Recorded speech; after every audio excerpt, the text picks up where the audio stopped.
Concerning this last election with Donald Trump as our president-elect, I'm actually very bullish on the economy.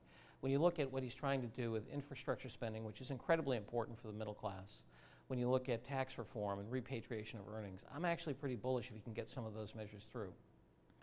In addition, deregulation in terms of some of the things that have been put on financial services industries, as well as some other sectors, could really help growth as well. So I'm pretty bullish.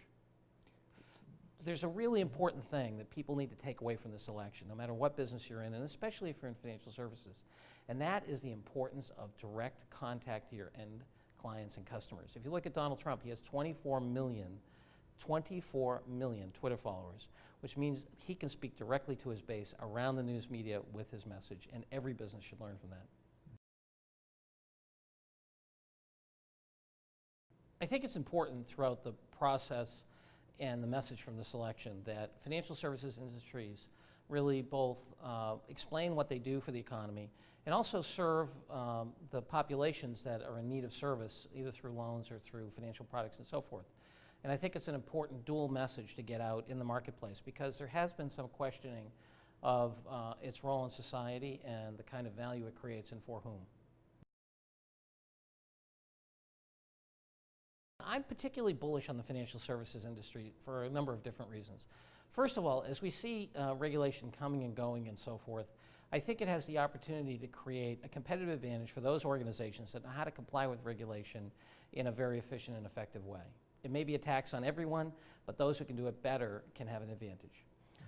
This can be done through many things. The application of robotic process automation, a whole new wave of automation we see happening at lots of banks and financial services companies, as we look at things like the application of artificial intelligence to investing.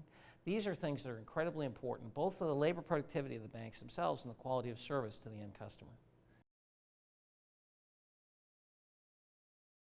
There's a big discussion about whether the upstart FinTech companies are going to blow out the established players. I don't believe they will. I think there's a great symbiosis between the two, because the barriers to the upstarts are usually regulation, and the large companies really have a hard time innovating in the context of that regulation.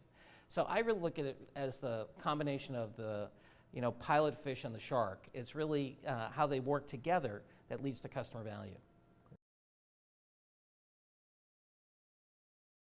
I don't think the financial services industries are toast, or the companies within them, but I do think over the next decade we're going to see a huge spread between those companies that apply technology, artificial intelligence, blockchain and so forth well, and those that don't. So I think there's going to be a huge set of innovations that really separate the leaders from the laggards. So the industry isn't going to be about getting rid of the major companies, but it is going to be about spreading the good and the great from the not so good and those still just hanging on.